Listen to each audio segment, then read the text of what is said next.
Good morning everybody. आज हम कक्षा 11 रसायन विज्ञान की कुछ मूल अवधारणाएं में मोललता और मूल प्रभाज के बारे में पढ़ेंगे। चलिए स्टार्ट करते हैं। पहला हेडिंग है हमारा मोललता। मोललता को हम मोलैलिटी कहते हैं और इसे हम स्मॉल एम से प्रदर्शित करते हैं।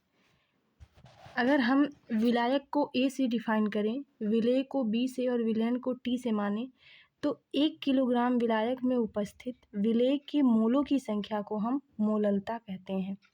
इसका मात्रक होता है मोल प्रति किग्रा, मतलब 1 किग्रा में विलेय के कितने मोल उपस्थित हैं। मोललता को प्रदर्शित करने के लिए हम फार्मूले में देखें हम तो स्मॉल एम बराबर होता है विलेय के मोलों की संख्या बटे विलायक का भार किग्रा में। विलेय के मोल को हम NB से शो करते हैं।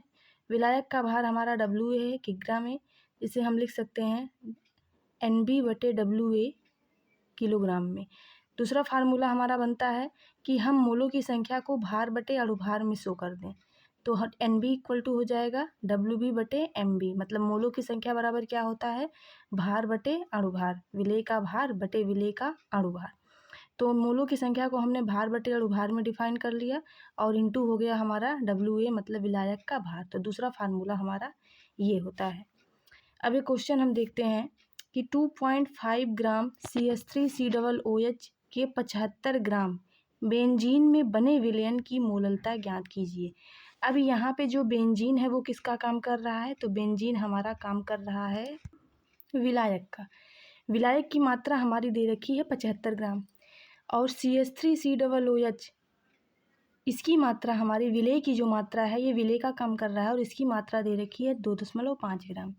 अब इसका हम अणुभार निकालेंगे, तो अणुभार निकालने के लिए हमको पता है कि कार्बन का यहाँ पे एक अणु है, तो कार्बन का हो गया 1 कार्बन यहाँ, 1 कार्बन यहाँ हो गया 2 गुणे 12, प्लस हाइड्रोजन 3 और 1 4 है, तो 4 गुणे 1, फिर ऑक्सीजन आपका 2 अणु है इसके, तो 16 गुणे 2 बराबर आ गया 60। तो इसका अणुभार टोटली आ गया 60। विलायक का दे रखा है ग्राम में भार, तो इसको हम किलोग्राम में चेंज कर लिए। अब फार्मूला हमें पता है कि मोललता इक्वल टू होता है विलेय का भार बटे विलायक का, विलेय के मोलों की संख्या या विलेय का भार बटे विलेय का अणुभार इंटू विलायक का भार। तो इस फार्मूले में हमने इसकी सारी वैल्यू पुट कर ली और डिवाइड किया, तो हमारा आंसर आया 0.556 मोलल। इसी तरीके से अगला क्वेश्चन है कि 10 ग्राम NaOH को 500 ग्राम जल में घोला गया तो विलयन की मोललता क्या होगी। अब 10 ग्राम NaOH हमारा विलेय का काम कर रहा है, तो इसका भार हो गया 10 ग्राम। 500 ग्राम जल में जल हमारा विलायक का काम कर रहा है, तो विलायक का जो भार है वो 500 ग्राम है, तो इसको हम किस में चेंज करेंगे, किलोग्राम में, जो हमारा आ गया 1/2 किलोग्राम। NaOH का हमने अणुभार निकाला, सोडियम का 23, ऑक्सीजन का 16 और हाइड्रोजन का 1 आ गया 40। मोललता निकालने के लिए फार्मूला सेम वही है, फिर भार बटे विलेय का भार बटे विलेय का अणुभार गुणे विलायक का भार। तो विलेय का भार हमारा दे रखा है कितना, 10 ग्राम बटे विलेय का अणुभार हमारा हो गया 40 गुणे विलायक का जो भार दे रखा है 1/2, यहाँ से 2 चला गया ऊपर, आ गया 1/2 कट के और 0.5 m। ठीक है, इसका मतलब इसकी मोललता है वो 0.5 m है या 1/2 मोलल है। अगला टॉपिक है हमारा मोल प्रभाज, जिसे हम मोल अंश कहते हैं और ये हमारा इम्पॉर्टेंट टॉपिक है। ये 12th से भी रिलेटेड है, बोर्ड के पेपर में इसके भी एक आध क्वेश्चन पूछे जाते हैं। इसे इंग्लिश में हम कहते हैं मोल फ्रैक्शन और इसे हम स्मॉल x से डिनोट करते हैं। मोल प्रभाज क्या होता है, किसी विलयन में उपस्थित किसी घटक का मतलब विलेय और विलायक, घटक का मोल प्रभाज उस घटक के मोलों की संख्या तथा कुल मोलों की संख्या, मतलब विलयन के कुल मोलों की संख्या के अनुपात के बराबर होता है। इसका मतलब कि अगर हमें विलेय के मोलों की संख्या निकालनी पड़े, विलेय के मोल निकालने पड़े, तो हमें क्या करना पड़ेगा, तो हम क्या करेंगे, यहाँ लिखेंगे विलेय के मोल और बटे हो जाएगा विलयन के मोलों की संख्या। तो सेम वही फार्मूला हमारा है, हमने विलयन को T से डिफाइन किया है जो विलेय और विलायक से मिलकर बना है। तो अगर यहाँ पे हमने विलेय का मोल प्रभाज निकाला या विलेय का मोल अंश, तो विलेय का मोल प्रभाज या मोल अंश बराबर हो जाएगा विलेय के मोलों की संख्या बटे विलयन के कुल मोलों की संख्या, और विलयन के कुल मोलों की संख्या जो होगी वो विलेय के मोलों की संख्या और विलायक के मोलों की संख्या का योग होगा। इसी तरीके से विलायक के मोलों की संख्या हमें निकालनी है, तो विलायक के मोलों की संख्या बटे विलयन के कुल मोलों की संख्या। यहाँ पे नोट करके एक चीज़ है कि विलेय, किसी विलयन में विलेय और विलायक के मोलों की संख्या का योग हमेशा 1 होता है। अब जैसे एक क्वेश्चन दिया है कि 40 ग्राम NaOH को 90 ग्राम H2O में घोला गया तो प्रत्येक घटक का मोल प्रभाज ज्ञात कीजिए। अब 90 ग्राम H2O है, वो है हमारा विलायक। विलायक जो हमारा दे रखा है वो दे रखा है 90 ग्राम, और विलेय जो हमारा दे रखा है, विलेय हमारा जो B है वो दे रखा है 40 ग्राम। इनका हमें अलग अलग मोल प्रभाज निकालना है। तो NaOH का जो भार आपका है वो हो गया 40 ग्राम, इसका अणुभार अभी हमने जस्ट निकाला है, कितना हो गया 40। मोलों की संख्या हम कैसे निकालेंगे, तो भार बटे अणुभार। मोलों की संख्या पता नहीं है क्योंकि भार में दे रखा है, द्रव्यमान उसका दे रखा है। मोल की संख्या निकालने के लिए हमने फार्मूला पढ़ा है कि मोलों की संख्या बराबर होता है भार बटे अणुभार, विलेय का भार बटे विलेय का अणुभार। तो भार 40 हो गया, अणुभार 40 हो गया, मतलब विलेय के जो मोलों की संख्या आ गई वो कितनी आ गई 1। अब हम क्या करेंगे, विलायक के मोलों की संख्या निकालेंगे। तो विलायक की मोलों की संख्या, विलायक का जो भार दिया है वो 90 ग्राम, अणुभार हमको पता है H2O का होता है 18। H2O का अणुभार होता है कितना 18, 2 गुणे 1 + 16 बराबर कितना आ गया 18। इसके मोलों की संख्या निकालनी है तो फिर वही फार्मूला भार बटे अणुभार, और भार इसका 90 हो गया, अणुभार 18 हो गया, और विलायक के मोलों की संख्या आ गई 5। अब हमें विलयन के कुल मोलों की संख्या निकालनी है। तो अभी हमने बताया है कि जो विलयन के कुल मोलों की संख्या होती है वो विलेय और विलायक के मोलों की संख्या का योग होता है। तो विलयन के कुल मोलों की संख्या NT = NB + NA।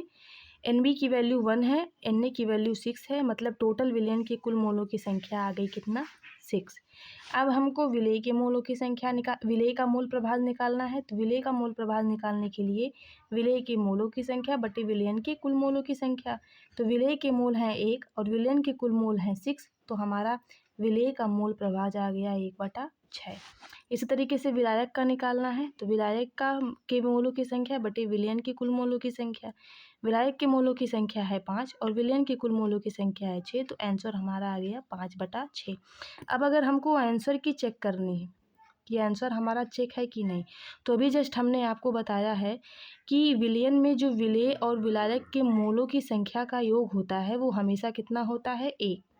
तो हम ऐड कर लेते हैं, मोल प्रभाज जो होता है वो 1 होता है। तो यहाँ पे हम XA + XB ऐड कर लेते हैं, देखते हैं अगर इसकी वैल्यू 1 आ रही है तो इसका मतलब आंसर आपका सही है। 1/6 + 5/6, दोनों का हर समान है तो 6/6 आ गया बराबर 1। मतलब विलेय के और विलायक दोनों के मोल प्रभाजों का योग 1 है, इसका मतलब ये आंसर क्या है, सही है। अब अगला क्वेश्चन है कि NaCl के जलीय विलयन में NaCl का मोल प्रभाज 0.08 है।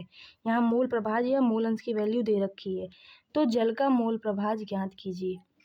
अब NaCl हमारा विलेय का काम कर रहा है जिसका मोल प्रभाज 0.08 दे रखा है।